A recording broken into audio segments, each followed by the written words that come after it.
New Zealand Mysteries is a community of people who are compassionate and want to help in the search for answers for victims and their families. We are on YouTube, Facebook and podcast. Thanks to those that like, subscribe, follow, comment, share or donate, because New Zealand Mysteries only works with your help. Links for all these options and source links will be in the description box below each video. Hello everyone, I'm finally back, finally here. If you're new here, my name is TJ, by the way. Guys, you have no idea of the dramas I've had to get or go through in the last few days with Greg, thank you computer man, to get a computer replacement going. I'm still a bit wary on the webcam and the volume, so if that's a problem, please let me know in the comments below. I do want to say, however, a huge thank you to those of you who donated to help me get something new to use. I really appreciate it. This can't work without you guys. The reason I've been able to put some hours into this is that work has not, I haven't had any shifts lately, so that may change and I'll just work around it. That's fine. Before we get going, last thing, I know that a lot of you enjoyed the Police 10-7 recaps that I was doing. If you're wanting me to get back into those, I will, but they do take a lot of work, so let me know in the comments below. And yeah, let's get into today's video.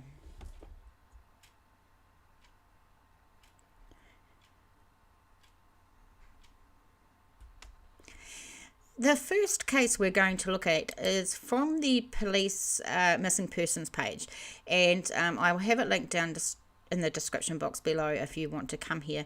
But it's about this guy here, Isaac Peratiaki. Now, briefly, all it says about him is date of birth, 24th of October 1963, date of disappearance, 17th of May. He's a Māori, location missing from Wanganui, 174 centimetres solid. So all it says is Isaac was last seen in Wanganui on the 17th of May 2018. Well, I tell you something, there's not one article, not one, about his disappearance or the circumstances or anything, not one. I don't know how that's possible, and it seems entirely unfair. I don't know why some cases get sheetloads of coverage and some just don't. I don't know, but what I will tell you is he has got a whānau that really love him and want to find what happened to their uncle, or if he is out there somewhere. Now, I don't know if you've been to our New Zealand Mysteries Facebook page, but this is such an awesome place. I share stories and things and cases, and people share them, and it's fantastic, absolutely fantastic.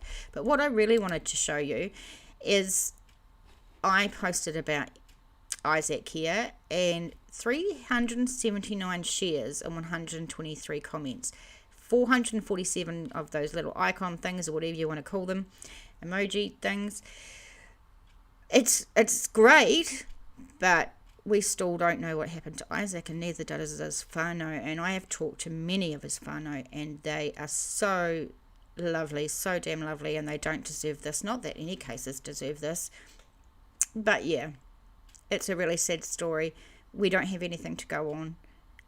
If you know anything, please, you could contact me or contact the police. I'll have the numbers for the police down below where you can contact. Of course, you can always go 0800 555 111. Very sad. It's sad. I don't know why he's not getting the coverage that he so deserves, just like anyone else. But let's move on to another missing person. We're now going to move on to the police website again. This was on 10-7 or Police 10-7 Aotearoa. We've got missing person Shane Edwards. Tokoroa police are appealing for any sightings of Shane Edwards, who has been missing since Saturday the 15th of May.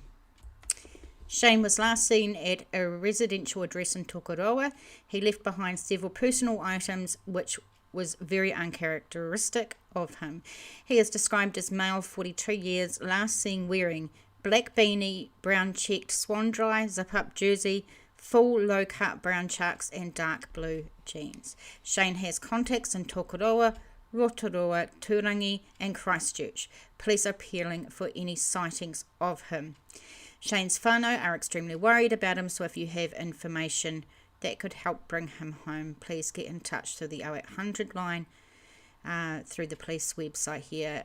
Again, I'll have all that information in the description box below. Quick look at where Tokoroa is. It's in the sort of central North Island here. I live in the South Island, so I've never been there, but I hear it's a lovely place.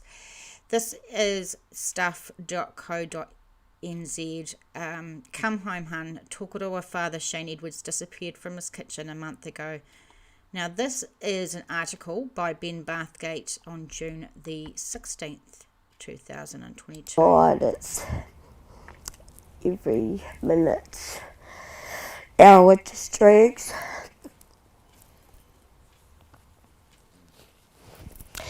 That day he made us lunch.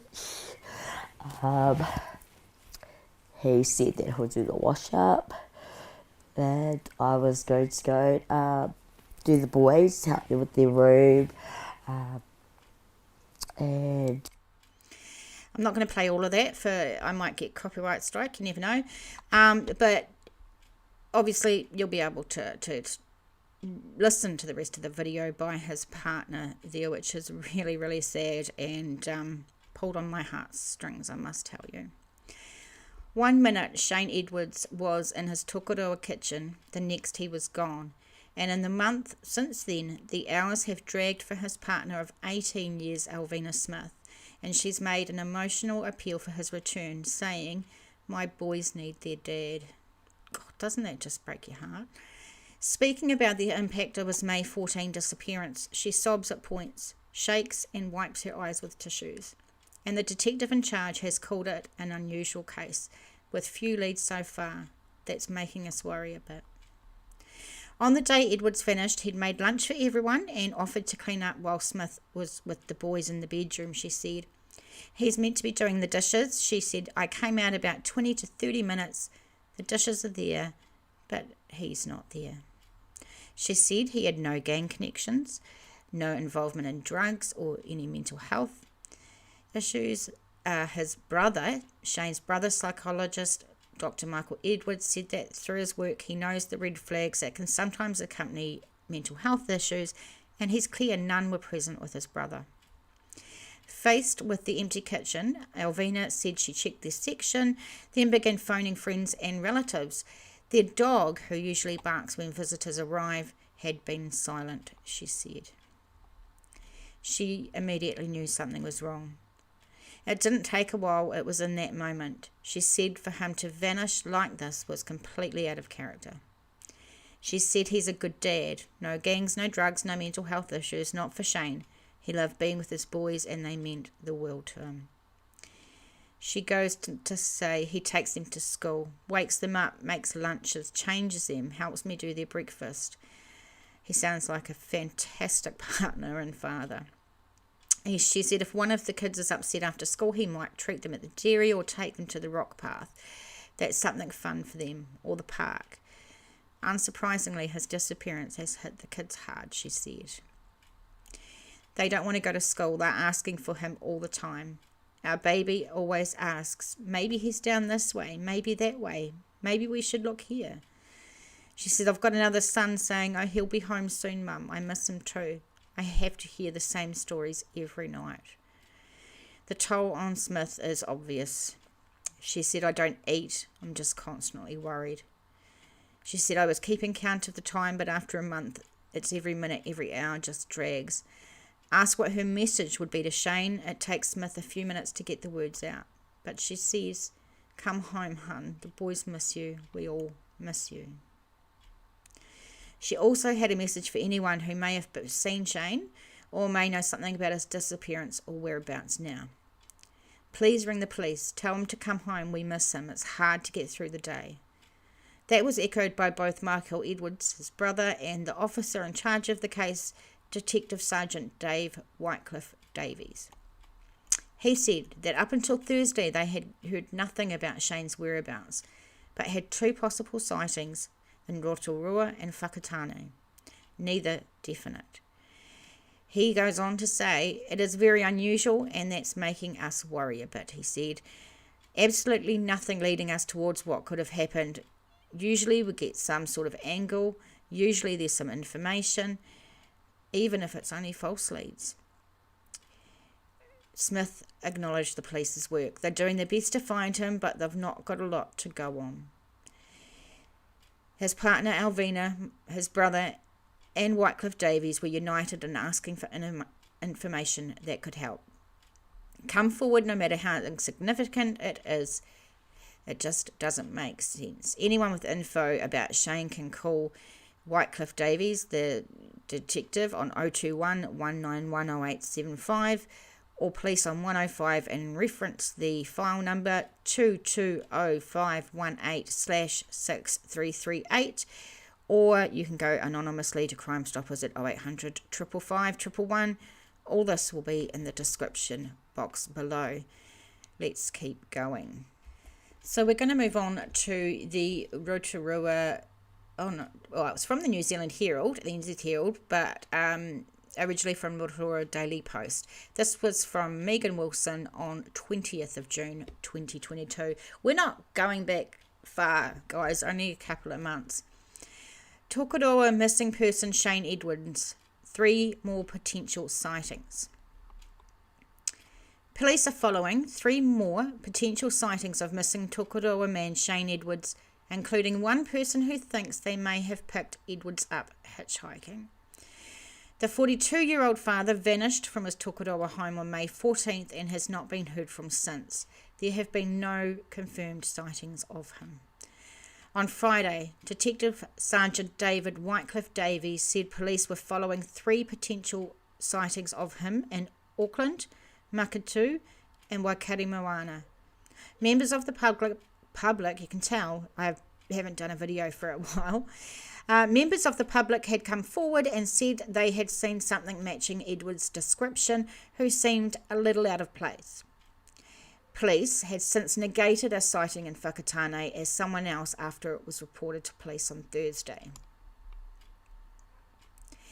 Today, Whitecliffe-Davies said police were following 3 more potential sightings of Edwards in Te Reo, Makatu and Auckland. The person in Te Reo said they believe they saw him possibly a few days after Edwards went missing on May the 14th. They think they picked up someone hitchhiking from Te Reo to Tokoroa, but they dropped him off in Putaruru because that was as far as they were going. He said this was definitely something positive to look through. The person dropped the hitchhiker off at Countdown in Putaruru. I butchered that name. He jumped out there and went across the road from there. Police were checking if there was CCTV footage in the area. Detective Whitecliffe-Davies said people had called in saying they had seen someone who matched his description and did not look like they were from the area. The person in Auckland said they believed they saw him on June 13th, and the person in Makatu believed they saw him about 3 weeks ago. We are just trying to do a bit of work around the CCTV cameras around there just to see if we can get an identification on someone and confirm if it's him or not. Fingers crossed, get an identification and confirm it's him. Whitecliffe-Davies encouraged people to not hesitate to come forward if they believed they had any information. However, little information you think it might be on how certain you are, just chuck it out there and we can easily try and confirm it or negate it. This is his brother, his younger brother, who had to fly back to Australia, which must be heartbreaking, having to just leave the country and your brother's missing. I mean, that's just terrible.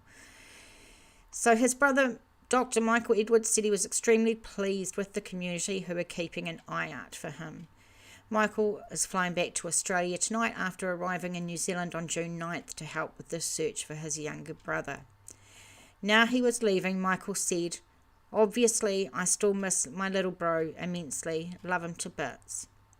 On behalf of his family, Michael said he was pleased with what they had achieved over the past week, such as door knocking, speaking to whānau from different areas and covering a lot of ground so that we can effectively eliminate those areas he may have likely gone to. Michael plans to return to New Zealand later this year. Well, I hope that we have helped in some way as well. Again, Shane was wearing a brown swan-dried jersey with a tinge of green, light blue jeans, black Converse Chuck Taylor shoes, and a black beanie when he went missing. He has been described as lean and about 1.80 metres or 1.85 metres tall, with dark, short, spiky hair, brown eyes, olive to white coloured skin, and no piercings or tattoos. This is such an odd disappearance with just no leads, and gosh, these ones really get to you. Actually, any of these cases really get to me, but hearing his partner and the kids, that just breaks my heart. For the last article that I could find, actually, from Stuff, this was from someone called Ben Bathgate, and June 21st. Cops turned to CCTV and hunt for Tokoroa man Shane Edwards, who vanished from his home a month ago. Police are checking CCTV footage after reported sightings of missing Tokoroa man Shane Edwards in Auckland, Makatu, Waikaremoana and Tira. The officer in charge of the case, Whitecliffe-Davies, also told staff they have ruled out earlier reported sightings of Edwards in both Whakatane and Rotorua. He said a lot of the reported sightings have been one-off claims and hard to verify. He said we just haven't been able to say whether they are him or not. And again, I mean, when you see his partner just breaking down there, oh God.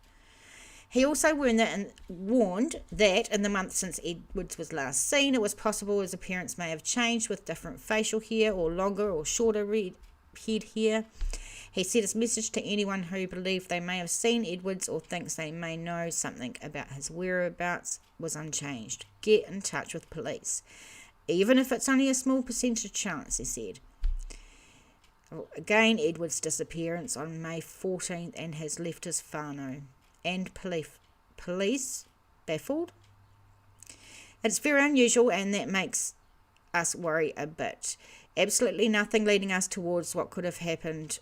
Usually you get some sort of angle, and again, there's just nothing. How do you... he was going to the kitchen to do dishes. While she was in the bedroom with one of the kids, he was going to do the dishes like a great father, like a great partner, and then she goes out there and he's just gone. Again, he's a good dad, no gangs, no drugs, no mental health issues. He loved his boys, took them to school, make their lunches. You can't get any better than this.